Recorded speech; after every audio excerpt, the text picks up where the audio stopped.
नमस्कार दोस्तों, मैं हूं शिवम पांडे और आप सभी का स्वागत है आपके अपने चैनल ट्रिक पॉइंट में। दोस्तों, हम लोग इस वीडियो में भारतीय न्याय संहिता 2023 की महत्वपूर्ण धाराओं को ट्रिक के माध्यम से याद करने वाले हैं। इससे पहले मैंने 1 से लेकर 15 तक की महत्वपूर्ण धाराओं को ट्रिक के माध्यम से याद करवा दिया है और साथ ही साथ जो भी चीज़ें महत्वपूर्ण थी उसको भी आपको समझाया है। तो अगर आपने अभी तक उस वीडियो को नहीं देखा है तो उसकी लिंक आपको कमेंट बॉक्स में पिन की हुई मिल जाएगी। आप वहां से उस वीडियो को देख सकते हैं। तो देरी ना करते हुए चलिए इस वीडियो को शुरू करते हैं।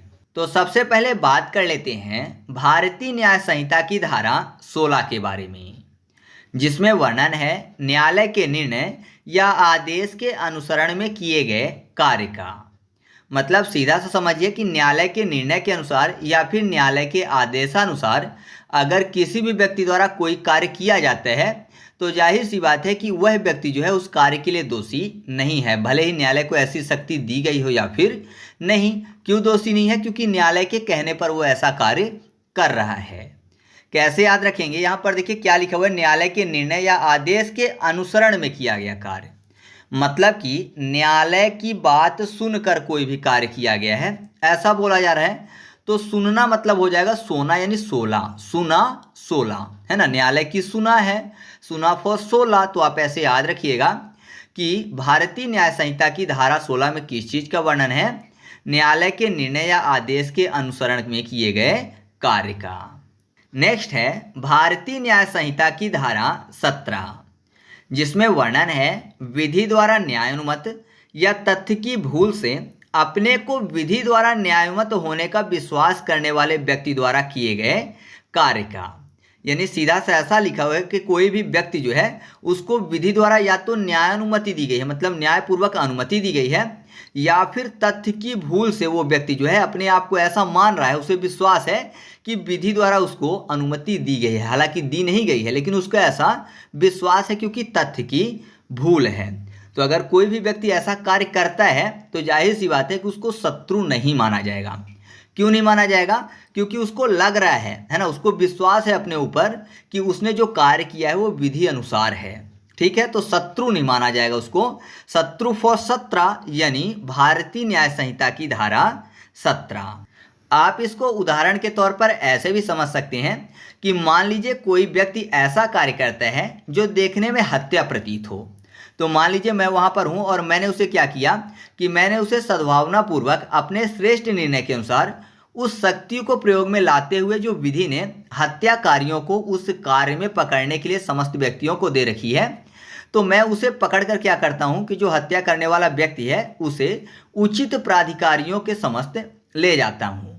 तो मैंने कोई अपराध नहीं किया है, भले ही हत्या करने वाला व्यक्ति उस कार्य को अपनी आत्म प्रतिरक्षा के लिए किया हो। मतलब देखने में तो यही लग रहा था कि उसने हत्या किया है, तो मैं उसको पकड़ के उचित जो प्राधिकारी थे उनके पास ले गया। तो मैंने कोई अपराध नहीं किया है, भले ही सामने वाला जो व्यक्ति था वो अपनी रक्षा के लिए, सेल्फ डिफेंस के लिए सामने वाले को मार दिया। ठीक है, तो ये चीज़ आपको समझनी होगी। नेक्स्ट है भारतीय न्याय संहिता की धारा 18, जिसमें वर्णन है विधिपूर्ण कार्य करने में दुर्घटना का। कैसे याद रखेंगे? यहाँ पर आपको शब्द मिल जाएगा 18 और इसी से मिलता जुलता शब्द है घटना। 18 घटना दोनों मैच करेगा। दुर्घटना में घटना और 18 2 से 4 बार अगर आप एक साथ बोलेंगे तो क्लियर हो जाएगा। या फिर दुर्घटना की बात हो रही है तो नॉर्मली सड़क दुर्घटना की बात होती है सबसे ज़्यादा। तो सरकार क्या चाहती है कि जो बच्चे 18 साल की उम्र से कम के हैं वह क्या करें, व्हीकल ना चलाएं, जिससे कि दुर्घटनाएं कम हो, है ना। तो आप ऐसे भी याद रख सकते हो कि 18 से कम उम्र की बात हो रही है तो आपको 18 याद हो जाएगा। तो विधिपूर्ण कार्य करने में दुर्घटना का वर्णन भारतीय न्याय संहिता की किस धारा में है? धारा 18 में।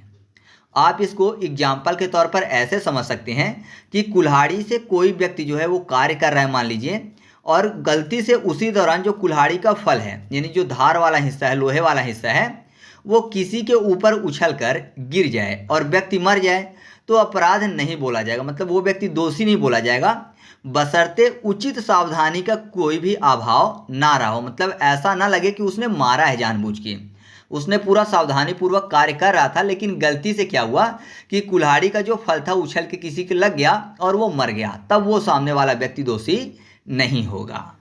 ठीक है। नेक्स्ट है भारतीय न्याय संहिता की धारा 19, जिसमें वर्णन है कार्य जिससे अपहानि कारित होना संबाध्य है, किंतु जो आपराधिक आशय के बिना और अन्य अपहानि के निवारण के लिए किया गया है। पहले आप थोड़ा सा इस धारा को समझ लीजिए उदाहरण के तौर पर, फिर हम लोग ट्रिक के माध्यम से याद करते हैं। तो ऐसा मानिए, मान लीजिए किसी जहाज का कोई कप्तान है, ठीक है, तो वह अपने किसी कसूर या उपेक्षा के बिना अपने आप को ऐसी स्थिति में पाता है कि यदि उसने जहाज यानी जो जलयान है उसका मार्ग नहीं बदला ना, तो इससे पूर्व कि वो जलयान यानी जहाज को रोक सके, जहाज में जितने भी यात्री बैठे, मान लीजिए कितने भी बैठे हों 20, 30, 40, तो जितने भी यात्री बैठे हैं उससे भरी जो जहाज है वो किसी भी चीज़ से टकरा कर डूब जाएगी। और मान लीजिए कि वह उसका मार्ग बदलता है, मतलब जो जहाज है उससे टकराए ना, उसके लिए वो अगर मान लीजिए जहाज का मार्ग बदलता है तो संभवतः मान लीजिए बगल में कोई ऐसी जहाज है जिसमें 2-3 यात्री बैठे हैं, या फिर कोई नाव है जिसमें 2-3 यात्री बैठे हैं, तो उनके डूबने का जोखिम उठाना पड़ेगा। लेकिन इसमें यह भी संभावना है कि हो सकता है वो उनको बचा ले, मतलब जहाज का रास्ता मान लीजिए अगर वो बदलता भी है ना, तो केवल संभावना है कि वो डूब जाए और हो सकता है कि वो उनको बचा भी ले, मतलब बचा के निकल जाए। तो अगर ऐसी स्थिति में वह कार्य करता है और अगर जो दूसरे वाली नाव है उसमें जो व्यक्ति बैठे हैं 2-4 वो डूब के मर भी जाते हैं, तब भी जो जहाज का कप्तान है वो दोषी नहीं कहलाएगा। या फिर दूसरे तरीके से आप ऐसा समझिए, मान लीजिए कहीं पर आग लगी है, ठीक है, किसी के घर में आग लगी है, तो जाहिर सी बात है आपने देखा होगा कि एक घर के बाद दूसरा घर जलेगा, है ना, एक लाइन से बने हुए हैं। तो मान लीजिए कि क्या होता है कि आग को बुझाने में अगर कामयाबी हासिल नहीं होती तो 2-3 घर बीच के किसी ने गिरा दिए, कि घर ही गिरा देंगे तो आगे बढ़ेगी नहीं, यहीं तक होगी। तो अगर 2-3 घर जो गिरे हैं ना, तो उस घर को गिराने में जिन व्यक्ति का हाथ है वो दोषी नहीं कहलाएंगे। क्यों? क्योंकि उन्होंने आग को काबू करने के लिए ऐसा किया है। ठीक है, तो ये चीज़ आपको इस धारा के अंतर्गत समझना है। तो कैसे याद रखेंगे, यहाँ पर देखिए अपहानी में आपको शब्द मिल जाएगा पहनी, यानी पहनने की बात हो रही है। और पहनता क्या है इंसान? कपड़े पहनता है। तो कपड़े ऊनी भी होते हैं, है ना, ठंड में ऊनी कपड़े भी पहनते हैं। तो ऊनी फॉर 19, ऊनी कपड़ा पहनना, ऊनी फॉर 19। तो आप ऐसे याद रखिएगा कि भारतीय न्याय संहिता की धारा 19 में किस चीज़ का वर्णन है? कार्य जिससे अपहानि कारित होना संबाध्य है, किंतु जो आपराधिक आशय के बिना और अन्य अपहानि के निवारण के लिए किया गया है। याद रहेगा ना, एग्जाम्पल को आप याद रखिएगा तो आपको सारी चीज़ें क्लियर हो जाएंगी। इसके बाद हम लोग बात कर लेते हैं भारतीय न्याय संहिता की धारा 20 की, जिसमें वर्णन है 7 वर्ष से कम आयु के शिशु द्वारा किया गया कार्य। तो ऐसा मानिए कि कोई भी कार्य जो है 7 वर्ष से कम उम्र के शिशु द्वारा अगर किया जाता है तो उसको अपराधी नहीं माना जाएगा। ठीक है, तो इसको कैसे याद रखेंगे? यहाँ पर क्या लिखा हुआ है? 7 वर्ष से कम आयु के शिशु द्वारा किया गया कार्य। तो 7 से कम, तो सबसे कम अगर घटाएंगे तो 1 घटाएंगे, है ना, 7 से कम। तो 7 में 1 घटाने की बात हो रही कि 1 कम, 7 से कम, 7 से 1 कम। तो 7 और 1 को हटा दीजिए, अब बचा क्या? 6, 5, 4, 3, 2। अब इनको जोड़ लीजिए, 6, 5, 11, 4, 15, 3, 18 और 2, 20। तो आपका यहाँ से क्लियर हो गया कि भारतीय न्याय संहिता की धारा 20 में किस चीज़ का वर्णन है? 7 वर्ष से कम आयु के शिशु द्वारा किए गए कार्य की। क्योंकि 7 में हम लोगों ने 1 कम किया, तो 7 और 1 को हटा के 6, 5, 4, 3, 2 को जोड़ते हैं तो 20 आता है। ठीक है, नेक्स्ट है भारतीय न्याय संहिता की धारा 21, जिसमें वर्णन है 7 वर्ष से ऊपर परंतु 12 वर्ष से कम आयु के अपरिपक्व, मतलब ऐसे बच्चे जो मैच्योर नहीं हैं, समझ के शिशु का कार्य। तो ऐसे बच्चे जो 7 वर्ष से ऊपर हैं परंतु 12 वर्ष से कम हैं लेकिन अपरिपक्व हैं, तो उन शिशुओं द्वारा किया गया कार्य कौन सा कार्य दोष कहलाएगा, यानी क्राइम कहलाएगा, और कौन सा कार्य क्राइम नहीं कहलाएगा, इसके बारे में बताया गया है। कैसे याद रखेंगे? यहाँ पर आपको शब्द मिल जाएगा 7 और दूसरी तरफ 12। 12 को 1 और 2 को जोड़ते हैं तो हो जाएगा 3, 7 गुणे 3 21। तो आप ऐसे आसानी से याद कर लोगे नंबर देख के सीधा सा कि भारतीय न्याय संहिता की धारा 21 में किस चीज का वर्णन है, 7 और 12 से संबंधित, यानी 7 वर्ष से ऊपर परंतु 12 वर्ष से कम आयु के अपरिपक्व समझ के शिशु द्वारा किए गए कार्य का वर्णन है। नेक्स्ट है भारतीय न्याय संहिता की धारा 22, जिसमें वर्णन है मानसिक रुग्णता वाले व्यक्ति का कार्य, मतलब कि दिमागी रूप से जो बीमार हैं उन व्यक्तियों द्वारा किए गए कार्य का वर्णन। मतलब जैसे मान लीजिए कोई पागल है, उनके द्वारा अगर कौन सा कार्य किया जाता है वो अपराध माना जाएगा, कौन सा कार्य अपराध नहीं माना जाएगा, इसकी बात हो रही है। या फिर मान लीजिए कि उनसे अगर कोई भी व्यक्ति उनको बहला फुसला के उनसे अपराध करवाता है तो उसके लिए कौन दोषी होगा, तो जाहिर सी बात है वही व्यक्ति दोषी होगा जिसने बहला फुसला कर उनसे कार्य करवाया। क्यों? क्योंकि वो मानसिक रोगी है, उसे पता नहीं है कि ऐसा कार्य करना गलत है या फिर सही है। तो कैसे याद रखेंगे, थोड़ा सा आप इसको अलग तरीके से याद रखिएगा। मानसिक रुग्णता मतलब पागल की बात हो रही है, जिसका दिमाग कार्य नहीं कर रहा है। आप इसको गलत ढंग से मत लीजिएगा, ट्रिक को केवल और केवल याद करने की दृष्टि से देखिएगा। तो यहाँ पर बुद्धि से संबंधित बात हुई तो ऐसा मानिए कि किसी के पास बुद्धि नहीं है। तो अगर किसी के पास बुद्धि नहीं होती तो उसको क्या बोल देते हैं कि भैंस बुद्धि है, एक तरह से मोटी बुद्धि का है, भैंस बुद्धि है, तो भाइस फॉर 22 हो जाएगा, 22 भाइस। ठीक है, तो आप ऐसे याद रखिएगा कि भारतीय न्याय संहिता की धारा 22 में किस चीज का वर्णन है, मानसिक रुग्णता वाले व्यक्ति के कार्य का। ठीक है, मैं आपको एक चीज़ क्लियर कर दूं कि मेरे द्वारा जितनी भी ट्रिक बताई जाती है वो किसी भी व्यक्ति, संस्था, समुदाय या फिर सरकार की भावना को ठेस पहुंचाने के लिए बिल्कुल भी नहीं होती है, केवल और केवल याद करवाने की दृष्टि से इस वीडियो को आप देखा करिए। नेक्स्ट है भारतीय न्याय संहिता की धारा 23, जिसमें वर्णन है ऐसे व्यक्ति का कार्य जो अपनी इच्छा के विरुद्ध मतता में होने के कारण निर्णय पर पहुंचने में असमर्थ है। यहाँ पर एक चीज़ आप नोट कर लीजिए कि यहाँ पर शब्द लिखा हुआ है अपनी इच्छा के विरुद्ध मतता। मतता मतलब होता है नशा, और कब? अपनी इच्छा के विरुद्ध, उसकी इच्छा नहीं थी, उसे नशा करवाया गया, फिर उसने कोई भी कार्य किया, कोई अपराध किया, तो कब स्थिति में वो क्राइम माना जाएगा और कब नहीं, ये बताया गया है। लेकिन यहाँ पर आपको एक चीज़ नोट करना है कि उसने खुद से कोई नशा ना किया हो, है ना, मतलब उसे नशा करवाया गया हो, अपनी इच्छा से उसने नशा ना किया हो। जैसे खुद से कोई शराब पी के मान लीजिए कोई क्राइम कर रहा है ना, तब वो पूर्ण रूप से दोषी माना जाएगा। तो ये चीज़ आप नोट कर लीजिएगा। तो यहाँ पर क्या लिखा हुआ है, अपनी इच्छा के विरुद्ध मतता, यानी अपनी इच्छा के विरुद्ध नशे की बात हो रही है। तो इंसान अपनी इच्छा के विरुद्ध नशा कब करता है? मान लीजिए बहुत सारे दोस्त बैठे हैं तो सभी वाइन पी रहे हैं, शराब पी रहे हैं, तो जाहिर सी बात है फिर एक दोस्त जो है वो नहीं पीता, उसको भी पिला देंगे ज़बरदस्ती। तो अपनी इच्छा के विरुद्ध वो पी रहा है, उसकी इच्छा नहीं है, लेकिन दोस्तों के चक्कर में उसने पी लिया, तो दोस्ती के चक्कर में उसने पी लिया। दोस्ती में आपको शब्द मिल जाएगा 2 और 3, दोस्ती, 2 3, तो 2 3 मतलब 23। तो आप ऐसे याद रखिएगा कि भारतीय न्याय संहिता की धारा 23 में किस चीज़ का वर्णन है, ऐसे व्यक्ति का कार्य जो अपनी इच्छा के विरुद्ध मतता में होने के कारण निर्णय पर पहुंचने में असमर्थ है। ठीक है, नेक्स्ट है भारतीय न्याय संहिता की धारा 24, जिसमें वर्णन है किसी व्यक्ति द्वारा जो मतता में है किया गया अपराध जिसमें विशेष आशय या ज्ञान का होना अपेक्षित है। मतलब ऐसे व्यक्ति द्वारा, नशे में जो व्यक्ति है उसके द्वारा किया गया अपराध जिसमें विशेष आशय उसका छिपा हुआ है, भले वो नशे में है लेकिन उसका आशय था कि सामने वाले को मारेगा, इस बात का ज्ञान हो रहा है, तो उसके लिए क्या होगा, ये भारतीय न्याय संहिता की धारा 24 में वर्णन है। तो कैसे याद रखेंगे, मान लीजिए कोई व्यक्ति नशे में है और नशे वाले व्यक्ति को आपने देखा होगा नॉर्मली कैसे अपराध करते हैं, किसी को थोड़ा बहुत पीट दिए, है ना, या फिर मान लीजिए कि कोई निकल रहा है उसका हाथ पकड़ के उसको चाब दिए, है ना, चाबना मतलब काटना होता है, तो ऐसे याद रखिए। या फिर मान लीजिए चाय पी रहे हैं तो वो किसी के ऊपर फेंक दिया, तो चाबना नॉर्मली आपने यही देखा होगा, पागलपन वाले कहानी करते हैं, पीने के बाद किसी को काट लिए, तो चाबना फॉर 24 हो जाएगा, 24।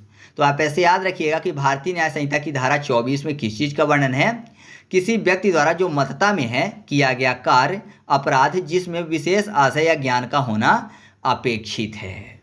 नेक्स्ट है भारतीय न्याय संहिता की धारा 25, जिसमें वर्णन है सम्मति से किया गया कार्य जिसमें मृत्यु या घोर उपहति कारित करने का आशय ना हो और ना ही उसकी संभावना का ज्ञान हो।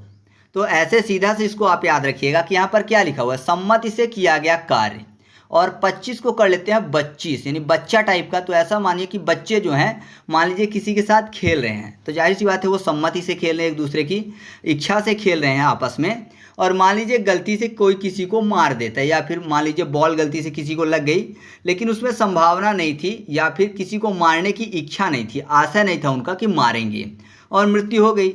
लेकिन वो कार्य कैसे कर रहे थे? सम्मति से कर रहे थे। तो बच्चे नॉर्मली ऐसे करते हैं, बाकी जो बड़े लोग होते हैं उनका कुछ ना कुछ तो आशय होगा मारने का। तो आप ऐसे याद रखिएगा कि भारतीय न्याय संहिता की धारा 25 में किस चीज़ का वर्णन है?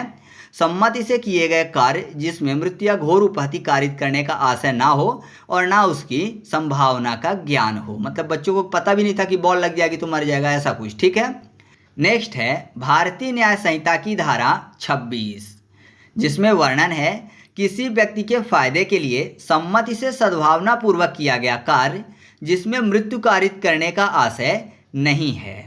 तो इसको कैसे याद रखेंगे? यहाँ पर क्या लिखा हुआ शब्द? किसी व्यक्ति के फायदे के लिए, सम्मति से मतलब उसकी इच्छा से, सहमति से सद्भावना पूर्वक किया गया कार्य जिसमें मृत्यु कारित होने के जो आशय है वो नहीं था। तो जाहिर सी बात है कि फायदे के लिए हो रहा था, मतलब मान लीजिए किसी व्यक्ति की छवि गड़बड़ है, छवि सुधारने के लिए कोई कार्य किया जा रहा होगा, है ना, मतलब उसकी सहमति से हो रहा था और फायदे के लिए हो रहा था। तो उसकी छवि सुधारने के लिए मान लीजिए कोई कार्य किया जा रहा होगा, हो सकता है ऐसा हुआ हो। तो छवि फॉर 26, तो आप ऐसे याद रखिएगा कि भारतीय न्याय संहिता की धारा 26 में किस चीज़ का वर्णन है? किसी व्यक्ति के फायदे के लिए। कौन सा फायदा? छवि सुधारने के लिए, फायदे के लिए सम्मति से सद्भावना पूर्वक किया गया कार्य जिसमें मृत्यु कारित होने का आशय नहीं है।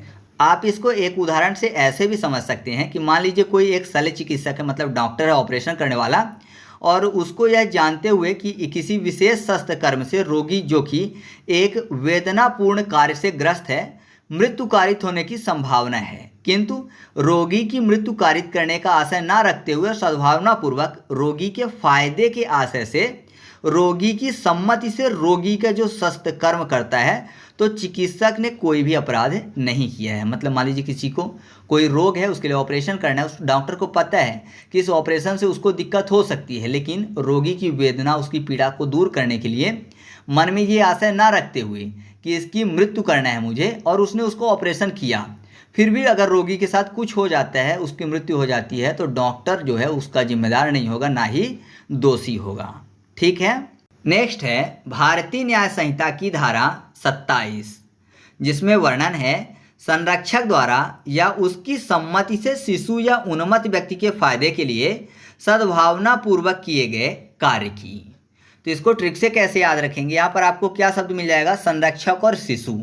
आपको पता है संरक्षक और शिशु की बात हुई तो जाहिर सी बात है कभी कभी जो शिशु है शैतानी करते हैं तो संरक्षक उनकी पिटाई भी कर देते हैं, मतलब सुताई कर देते हैं, है ना।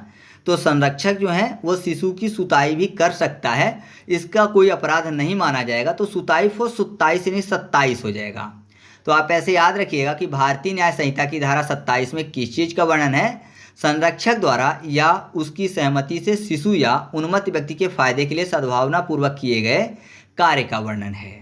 एग्जाम्पल के तौर पर ऐसे समझिए, मान लीजिए कोई बच्चा है, ठीक है, उसके पेट में पथरी है, अब उसको क्या है, ऑपरेशन करना है। तो जाहिर सी बात है डॉक्टर क्या करेंगे, किससे परमिशन लेंगे? उसके संरक्षक या फिर माता पिता से। तो उससे परमिशन लेंगे, तो अगर उनके कहने पर पथरी का ऑपरेशन किया जा रहा है और अगर बच्चे को कुछ हो जाता है मान लीजिए गलती से, तो जो डॉक्टर है वो जिम्मेदार नहीं होगा, ना ही उसके ऊपर कोई भी अपराध लगेगा। ठीक है, तो आप ऐसे याद रखिएगा कि भारतीय न्याय संहिता की धारा 27 में किस चीज़ का वर्णन है? संरक्षक द्वारा या उसकी सम्मति से शिशु या उन्मत्त व्यक्ति के फायदे के लिए सद्भावना पूर्वक किए गए कार्य का। नेक्स्ट है भारतीय न्याय संहिता की धारा 28, जिसमें वर्णन है सम्मति जिसके संदर्भ में यह ज्ञात हो कि वह भय या भय के अधीन दी गई है। कैसे याद रखेंगे? भय या भय के अधीन कोई सम्मति मान लीजिए दी गई है, तो जाहिर सी बात है सामने वाले की मान लीजिए बहुत ज़्यादा पिटाई हो रही है ना, उसको मार रहे हैं, उसकी सम्मति ले रहे हैं, किसी भी चीज़ में मान लीजिए दस्तखत ले रहे हैं, तो जाहिर सी बात है भय से उसने दिया। और भय कैसा? उसकी पिटाई कर रहे हैं, पहले वो मना कर रहा है कि मैं नहीं करूँगा सिग्नेचर, अब उसको मारे जा रहे हैं, तो जाहिर सी बात है एक स्थिति में आके वो टूट जाएगा, है ना, और डर कर वो सिग्नेचर कर देगा, क्योंकि बहुत ज़्यादा पिटाई हो जाएगी तो टूट जाएगा एक स्थिति में आके, और बोल देगा कि लाओ कहाँ सिग्नेचर करना है कर देता हूँ, भले ही वो पहले मना कर रहा था। एक स्थिति में टूट जाएगा, टूटने में 2 और 8 यानी 2 और 8 अर्थात 28 हो जाएगा। तो आप ऐसे इस पॉइंट को याद रख सकते हैं। नेक्स्ट है भारतीय न्याय संहिता की धारा 29, जिसमें वर्णन है ऐसे कार्यों का अपवर्जन जो कारित अपहान के बिना भी स्वतः अपराध है। तो कैसे याद रखेंगे, यहाँ पर देखिए 29 में आपको शब्द मिल जाएगा 2 और 9। याद करने के लिए कर लेते हैं डॉन, डो 9 यानी डॉन हो जाएगा। तो ऐसा मानिए कि कोई भी कार्य जो है वो डॉन के द्वारा नहीं भी किया जा रहा है मान लीजिए, फिर भी अगर डॉन पकड़ा जाता है तो जाहिर सी बात है वो अपराधी ही माना जाएगा, है ना। मतलब स्वतः अपराध उसका माना जाएगा। क्यों? क्योंकि पहले उसने बहुत सारे कार्य किए होंगे तभी तो वो डॉन बना है। तो अगर मान लीजिए ऐसे कार्य का अपवर्जन जो कारित अपहानि के बिना भी, मैं ऐसा कुल मिला के याद करने के लिए मानिए कि ऐसा कार्य जो कि किए नहीं है अभी वर्तमान में, फिर भी उसको क्या माना जा रहा है, अपराधी माना जा रहा है। क्यों? क्योंकि डॉन है, उसने पहले अपराध किए होंगे। तो डॉन में 2 और 9 यानी 29 हो जाएगा। तो याद रखिएगा भारतीय न्याय संहिता की धारा 29 में ऐसे कार्यों का अपवर्जन जो कारित अपहान के बिना भी स्वतः अपराध है, इसका वर्णन है। अब ऐसे कौन से कार्य हैं, तो सिंपल सा आप ऐसा समझिए, मान लीजिए किसी का गर्भपात करवाना है, तो गर्भपात करवाना जो है ये कारित अपवाहन के बिना भी स्वतः अपराध है। अगर कोई ऐसी कोशिश भी करता है तो यह अपराधी कहलाएगा, बशर्ते जो गर्भपात है उसका आशय जान बचाना ना हो। ठीक है, मतलब जो माता है तो बच्चे का गर्भपात करना पड़ा, तो मान लीजिए कि अगर माता की जान बचाना आशय नहीं है, फिर ऐसी स्थिति अगर आती है तो अपराध माना जाएगा। ठीक है, नेक्स्ट है भारतीय न्याय संहिता की धारा 30, जिसमें वर्णन है सम्मति के बिना किसी व्यक्ति के फायदे के लिए सद्भावना पूर्वक किए गए कार्य का। कैसे याद रखेंगे, यहाँ पर क्या लिखो है, सम्मति के बिना किसी व्यक्ति के फायदे के लिए सद्भावना पूर्वक किया गया कार्य जो कि अपराध नहीं माना जाएगा। तो यहाँ पर ऐसा मानिए कि सम्मति, किसी की सहमति नहीं है। मान लीजिए आप कहीं गुम हो गए हैं और पुलिस ने क्या किया या फिर किसी व्यक्ति ने क्या किया कि आपको ट्रेस किया, है ना, आपके मोबाइल के जरिए, और आपको बचा लिया, आपको कोई भी समस्या होने वाली थी उससे बचा लिया आपको, तो जाहिर सी बात है उसने अपराध तो किया आपको ट्रेस करने का, लेकिन ये अपराध नहीं माना जाएगा। क्यों? क्योंकि आपके फायदे के लिए सामने वाले ने कार्य किया है। तो ट्रेस से आपको 30 याद हो जाएगा, ट्रीस ट्रेस। ठीक है, तो आप ऐसे याद रखिएगा। अब आप इसको उदाहरण के तौर पर ऐसे भी समझ सकते हो कि मान लीजिए कोई मरीज था जो कि मूर्छित हो गया, ठीक है, लेकिन उसका अभिभावक वहाँ पर उपलब्ध नहीं था और डॉक्टर को ये लगा कि इसका ऑपरेशन ज़रूरी है, ऑपरेशन नहीं करेंगे तो इसकी जान चली जाएगी। तो अभिभावक नहीं है, उसकी सम्मति नहीं है, क्योंकि मरीज तो मूर्छित है, तो जाहिर सी बात है वो सम्मति तो देगा नहीं कि मेरा ऑपरेशन कर दो, और अभिभावक की भी नहीं है। तो डॉक्टर को अगर लगता है कि ऑपरेशन करके इसको बचाया जा सकता है, तो अगर डॉक्टर ने ऑपरेशन किया फिर भी मरीज को कुछ हो जाता है, उसकी जान चली जाती है, तो जो डॉक्टर है वो अपराधी नहीं होगा, दोषी नहीं होगा। ठीक है, तो इस तरीके से हम लोगों ने भारतीय न्याय संहिता की जो दूसरा पार्ट था उसको कंप्लीट किया। आपको वीडियो कैसी लगी? अगर वीडियो आपको अच्छी लगी तो कमेंट करके बताइएगा और वीडियो को लाइक कर दीजिएगा। तो चलिए मिलते हैं अगले वीडियो में, तब तक के लिए जय हिंद।